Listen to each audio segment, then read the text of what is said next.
ምዕራፍ 9 ክቡራን ሰልጣኞች እንኳን ወደ ምዕራፍ 9 በሰላም መጣችሁ። ይሄኛው ምዕራፍ ከመጀመራችን በፊት ባለፈው ምዕራፍ የተማርናቸውን ርዕሳቸውን ለማስታወስ ያህል ሌየርስ ዳይሜንሽኒንግ ኤንድ ቴክስት ንጣፍ ልኬታ መስጠትና ጽሑፍን በአውቶካድ መጻፍ በሚል ርዕስ ስር ስለ ንጣፍ ስለ ዳይሜንሽኒንግ ወይም የልኬታ ቁጥር ስለ ስኬል ወይም መለኪያ እና ስለ ቴክስት ወይም ጽሑፍን በአውቶካድ መጻፍ በሚል ርዕስ ስር ትምህርት ወስደናል።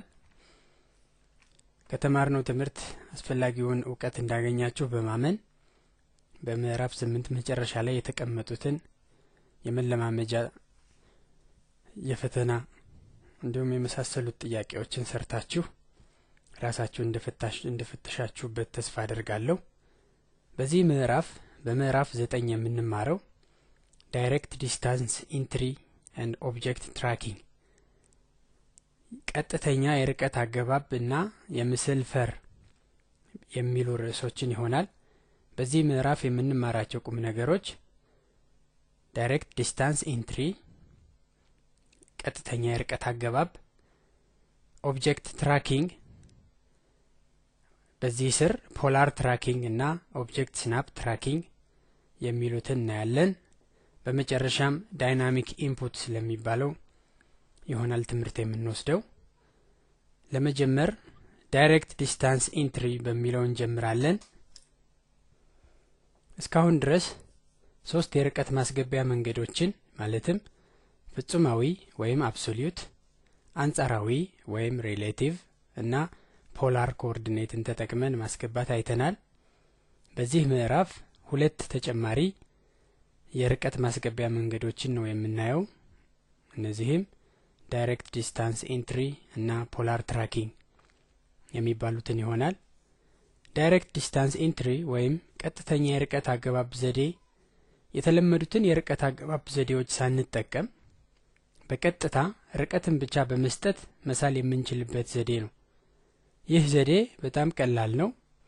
ለመስራት ኦርቶን በማብራት ኦርቶ የሚለውን ክሊክ በማድረግ ቋሚና አግዳሚ አቅጣጫን ብቻ እንዲሰራ በማድረግ ማለት ነው። ወይም F8ን በመጫን ኦርቶን ማብራት ይቻላል። እኛ እናብራው። ለምሳሌ F8ን በመጫን ኦርቶ እንደምታዩት ወደ ውስጥ ገብቶ ይቀራል። ለምሳሌ 10 ዩኒት የሆነ መስመር ወደ ቀኝ ለመሳል የላይን ትዕዛዝን የመስመር ትዕዛዝን እንጀምራለን። ላይን እንላለን። the first point የመጀመሪያ ነጥብ ስንጠየቅ ከዚህ ስክሪን ውስጥ ከአንዱ ነጥብ ላይ እናድርገው። ለምሳሌ እዚህ ላይ ክሊክ ላድርግ። አሁን እንደምታዩት የራበር ባንድ የዚህ የመስመሩን አቅጣጫ የሚያሳየኝ መስመር ወይ ወደ ጎን ወይ ወደ ላይ ብቻ ነው የሚሰራው። ስለዚህ ወደ ጎን ለመሳል ነው የፈለግነው። ወደ ጎን አቅጣጫ አድርገን 10 ብለን ጽፈን እዚህ የአውቶካድ ትዕዛዝ መስመሩን ይዩት። 10 ብለን ኢንተር ስንለው 10 ዩኒት ያለው መስመር ሳለ። ወደ ላይ 20 ብንፈልግ 20 ብለን ከዚሁ እንቀጥላለን። ወደዚህ ወደ ግራ 5 ብንፈልግ 5 ኢንተር። ወደ ታች 10 ብንፈልግ 10 ኢንተር። ወደ ጎን 15 ብንፈልግ 15 ኢንተር። ወደ ታች 10 ብንፈልግ 10 ኢንተር። ከዛ ከጀመርንበት ለመጨረስ ክሎዝ ብለን እንደዚህ መሳል እንችላለን። ሌላ ላይን እንጀምር። ከዚህ ወደ ታች 10 ብንፈልግ ከርሰሯን ወደ ታች አድርገን 10 ጽፈን ኢንተር። ወደ ቀኝ ከፈለግ 5 ብንፈልግ 5 ኢንተር። ወደ ላይ 10 ብንፈልግ 10 ኢንተር። ወደ ጎን 5 ብንፈልግ 5 ኢንተር። ትዕዛዙን ለመጨረስ ኢንተርን ደግመን በመጫን በዚህ መንገድ ኦርቶን አብርተን የምንፈልገውን የመስመር ርቀት በኪቦርድ በመስጠት በዛ አቅጣጫ የምንፈልገውን ዩኒት ያህል ርቀት ያለው መስመር እንስላለን ማለት ነው። ፖላር ትራኪንግ የሚባለው ደግሞ ይህኛው አማራጭ እንደ ዳይሬክት ዲስታንስ ኢንትሪ ወይም ቀጥተኛ የርቀት አገባብ ሆኖ የዳይሬክት ዲስታንስ ኢንትሪ ወይም ቀጥተኛ የርቀት አገባብ በ90 ዲግሪ ልዩነት ነው መስመሮችን የሳለ እንዳያችሁት፣ ወይ ወደ ጎን ወይ በ90 ዲግሪ ወደ ላይ፣ በ90 ዲግሪ ወደ ግራ፣ በ90 ዲግሪ ወደ ቀኝ፣ በ90 ዲግሪ ወደ ታች ወይም በ90 ዲግሪ ወደ ግራ ብቻ ነው የሚስልልን።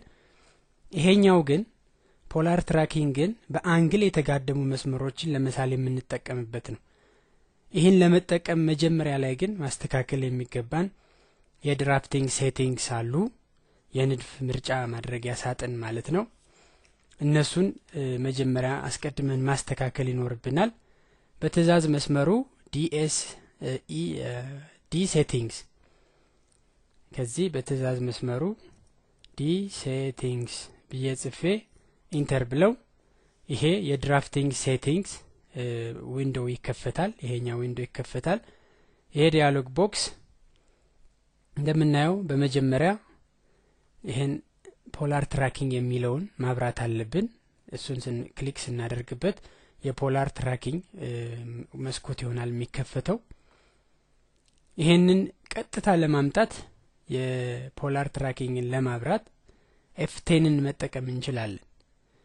ሶስተኛው መንገድ ደግሞ የዚህን ድራፍቲንግ ሴቲንግስ ለማብራት ከዚህ ፖላር የሚለውን ራይት ክሊክ አድርገን ይሄንን እንዝጋው ካንስል እንበለውና ራይት ክሊክ አድርገን ሴቲንግስ ብንገባ ቀጥታ ፖላር ትራኪንግ የሚለውን ይከፍትልናል ማለት ነው። ከዚህ የምንፈልገውን ካስተካከልን በኋላ ፖላርን በሌፍት ክሊክ እንደ ኦርቶ ክሊክ በማድረግ ማብራት ማጥፋት እንችላለን።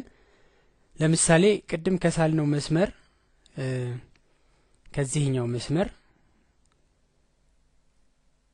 ከመነሻ ነጥቡ ላይ ከዚች ነጥብ ተነስተን በ30 ዲግሪ ፖላር ትራኪንግን ተጠቅመን ከዚህ 30 ዲግሪ የሚለይ 4 ዩኒት የሚረዝሙ በዚህም በአራቱም አቅጣጫ ያሉ አንግል መስመሮችን ለመሳል መጀመሪያ የድራፍቲንግ ሴቲንግስ ውስጥ እዚህ ፖላርን ራይት ክሊክ አድርገን ሴቲንግስ እንገባለን። እንደምታዩት ፖላር ትራኪንግ ኦን ይላል። አብራ ምንለው ይሄን ክሊክ ስናደርግ ነው። ስንለቀው ጅን ስናጠፋት ጠፋ ማለት ነው ፖላር ትራኪንግ። እኛ እናብራው። ኢንክሪመንት አንግል ይላል። ምንፈልገው በ30 ዲግሪ የተጋደሙ መስመሮች መሳል ስለሆነ 30 ዲግሪ መርጠን ኦኬ እንላለን ማለት ነው። ከዛ የመስመር ትዕዛዝን እንጀምራለን። ላይን እንላለን። ፈርስት ፖይንት እንደተነጋገርነው እቺ ኢንድ ፖይንቷ ናት። የዚህ መስመር የግራ በኩል ኢንድ ፖይንቷ እሷን ለመንካት ኦስናፕን እናብራው። ይሄው እሷ ጋር ክሊክ እናደርጋለን። ከዛ እንደምታዩት ፖዚቲቭ 30 ዲግሪ ስክሪኑ ላይ ዩት ፖላር ይልና አንግሉ 30 ነው። አሁን ለጊዜው ነጥቡ ያለችበት ርቀት 7.2399 ይላል። እኛ የምንፈልገው በዚህ አቅጣጫ 4 ዩኒት ስለሆነ 4 ጽፈን በኪቦርዱ የኮማንድ ላይኑን ዩት 4 ብለን ኢንተር እንላለን። እንደምታዩት 4 ዩኒት ይስላል። ኢንተርን እንደግማለን። ከዛ እንደገና ወደ ታች 30 ዲግሪ የሆነ ለመሳል ላይን እንላለን።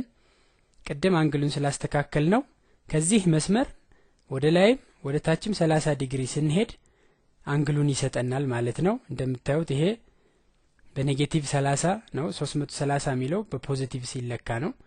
ከ360 ሲቀነስ ወደ ታች 30 ዲግሪ ማለት ነው። በዚህም 4 ዩኒት ኢንተር እንደገና ኢንተር እንደግማለን ላይን። አሁን ደግሞ ወደዚህኛው አቅጣጫ እንደምታዩት 150 ዲግሪ ይላል። ይሄ ማለት ከዚህ ወደ ግራ ብናሰምር ወደዛ ብንለካ 30 ዲግሪ ማለት ነው። 4 ኢንተር እንደግማለን ኢንተርን እንደገና ላይን ከዚህ ወደዚህኛው በ30 ዲግሪ 210 የሚለው ከዚህ ከሆሪዞንታሉ ሲለካ ማለት ነው። በሱም 4 ዩኒት ኢንተር ኢንተር። በዚህ መስመር በዚህ መሰረት ኦርቶ እና ፖላር በማብራት በቀላሉ መስመሮችን መሳል የምንችልባቸውን ሁለት መንገዶች አይተናል።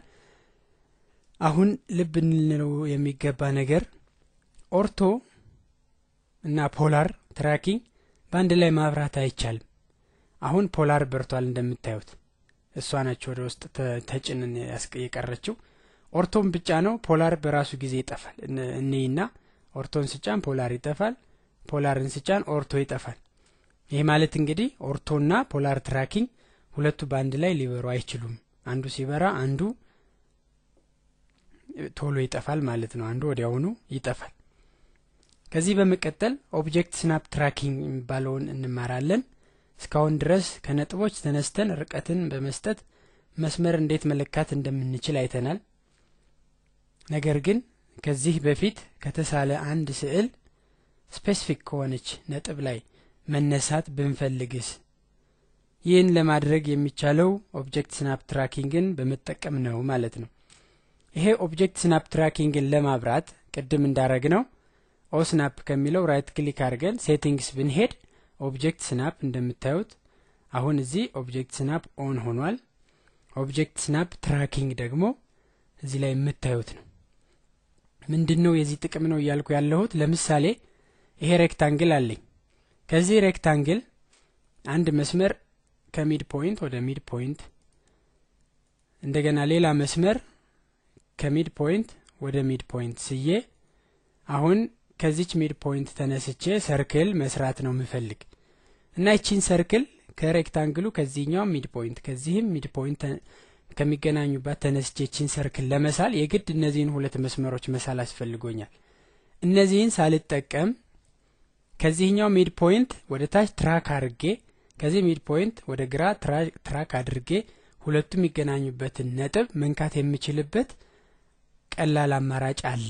ያ አማራጭ ኦብጀክት ስናፕ ትራኪንግ የሚባለው ነው እያልኩ ያለሁት።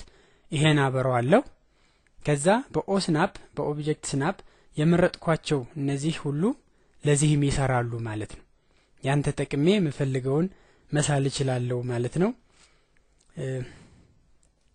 አሁን ይሄን ከመረጥን በኋላ እንውጣና ቅድም እንዳረግነው ይሄ ሬክታንግል የዚህ የጎኑ ሚድ ፖይንት እና የቆሙ ሚድ ፖይንት ከሚገናኙባት ነጥብ ተነስቼ 3 ዩኒት ያለው ሰርክል መሳል ሬዲየስ 3 ዩኒት የሆነ ክብ መሳል ብፈልግ አሁን ኦትራክ በርቷል። እንደምታዩት ማጥፋት ማብራት ይቻላል።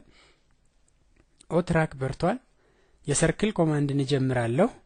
ከዛ እንደምታዩት አሁን የኦስናፕ እቺን ሚድ ፖይንት ይነካልኛል። ወደ ታች ሳንቀሳቀስ እንደምታዩት የተደረበ ነጠብጣብ ያለው መስመር አለ። በዛ ወደ ታች ትራክ ያረጋል።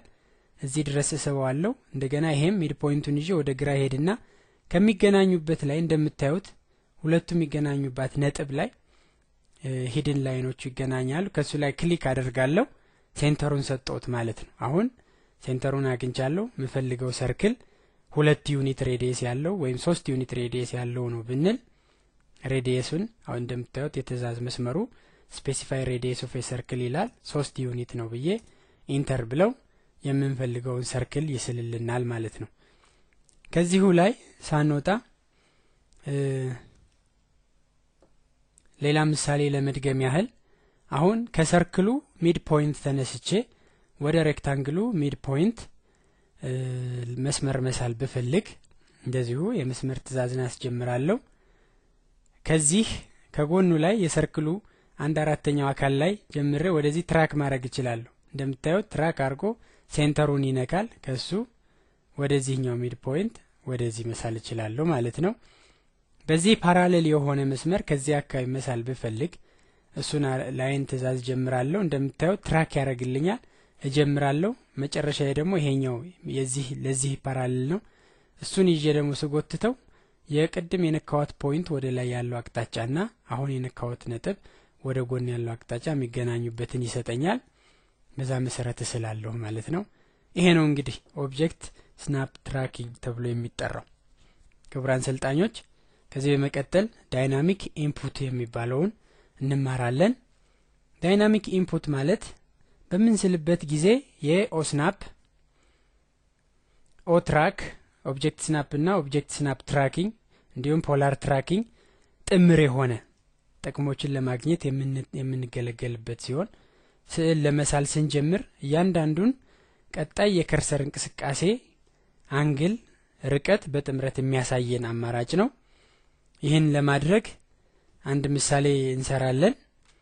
ለምሳሌ ይሄን እናጥፋው፣ ዲሊት እንበለውና ኢሬዝ አድርገን ይሄን አንድ ሬክታንግል እንሳል። ሬክታንግልን ኮማንድ እንጀምራለን። ከዛ መነሻ ኮርነር ይላል። ከአንድ ፖይንት ላይ እናርግ፣ ሁለተኛውን ከሌላ ፖይንት። እንደምታዩት አሁን የዚች ሁለተኛዋ ኮርነር እንቅስቃሴን በማረግበት ጊዜ ፖላር አንግልና እቺን የኮርነሯን ርቀቷን ይሰጠኛል። ይሄ ነው እንበል ለምሳሌ። ከዛ አንድ መስመር ከዚህ ሚድ ፖይንት ተነስቼ መሳል ፈልጋለሁ ልበል። ይሄን መሳል ፈልጋለሁ ዳይናሚክ የሚለው ከዚህ እንደምታዩት dyn የሚለው ዳይናሚክ ኢንፑት ነው እሱን ላብራው ከዛ ከዚህ ተነስቼ ከርሰሩን በማንቀሳቀስበት ጊዜ ርቀቱን አንግሉን የፖላር ኮኦርዲኔቱን ሁሉን አንድ ላይ ነው የሚሰጠኝ ዳይናሚክ ነው በቃ በሚንቀሳቀስበት ጊዜ እሱ አውቶማቲካሊ በፍጥነት ራሱን ይቀያየራል እኔ የምፈልገው 135 ዲግሪ እንደዚህ ነው ብንል 135 ዲግሪ ከዚህ ላይን ላይ ቁመቱ ደግሞ 20.5 የሆነ አሁን 20.5 እንደምታዩት ስክሪኑ ላይ 20.5 ዲስታንስ አስገብቻለሁ እሱን ነው መሳል መፈልግ ብለው ኢንተር ብለው በዛ አንግል ኢንተርን ደግሜ ልንካ ትእዛዙን ለመጨረስ በዛ አንግል ይሄን መስመር ስሏል አሁን ዳይሜንሽኑን እንለካው ይሄን የተጋደመ አንግል ስለሆነ አላይንድ ዳይሜንሽን ነው ከዚህ እስከ ጫፍ ይሄ ነው ዳይሜንሽኑ ዙም እናርገውና እንደምታዩት 20.5 ነው አንግሉን ደግሞ እንለካው አንጉላር እንላለን ከዚህ እስከዚህ ያለውን እንፈልግ 35 እንደምታዩት በ135 ዲግሪ 20.5 ቁመት ያለው መስመር ስለናል ማለት ነው ሌላ መስመር ከዚህ ነጥብ በ30 ዲግሪ ነው ምንፈልግ ብንል እንደምታዩት በ30 ዲግሪ ይሰጠናል በ60 ነው ብንል ስናንቀሳቅሰው እዛው ላይ 60 እናያለን በ90 ነው ብንል 90 እናያለን በ135 ነው ብንል እሱንም እናያለን እንዲሁ በ150 ብንል 150 180 ብንል በ180 ዲስታንሱንም እዚሁ ላይ እናየዋለን ፖላር ኮኦርዲኔቱንም እዚሁ ላይ እናየዋለን ይሄ አማራጭ በጥምረት የሚሰጠን ዳይናሚክ ኢንፑት ይባላል አሁንኛ በ30 ዲግሪ 10 ዩኒት ያለው ነው መሳል ምንፈልግ ብንል 30 ላይ አርገን 10 በኪቦርድ እንሰጥና ኢንተር እንላለን ትእዛዝ ለመጨረስ ኢንተርን እንደግመዋለን እንለካው ዳይሜንሽን አንግሉን እናስቀድም በዚህና በዚህ ላይ ያለው 30 ዲግሪ አላይንድ ዳይሜንሽን የዚህን ላይን ኤንድ ፖይንቱን የዚህኛው ኤንድ ፖይንት ሰጥቼ ስለካው 10 ዩኒት በ30 ዲግሪ የተጋደመ መስመር እንድንስል ረድቶናል ይሄን እንግዲህ ዳይናሚክ ኢንፑትን ለመጠቀም dyn የሚለውን ማብራት ኦብጀክት ስናፕ ትራኪንግን ለመጠቀም ኦትራክ የሚለውን ማብራት ኦብጀክት ስናፕን ለማብራትና ለማጥፋት ኦ ስናፕን መጫን ፖላር ትራኪንግን ለመጠቀም ፖላር የሚለውን መጫን ያስፈልጋል ማለት ነው በዚህ መሰረት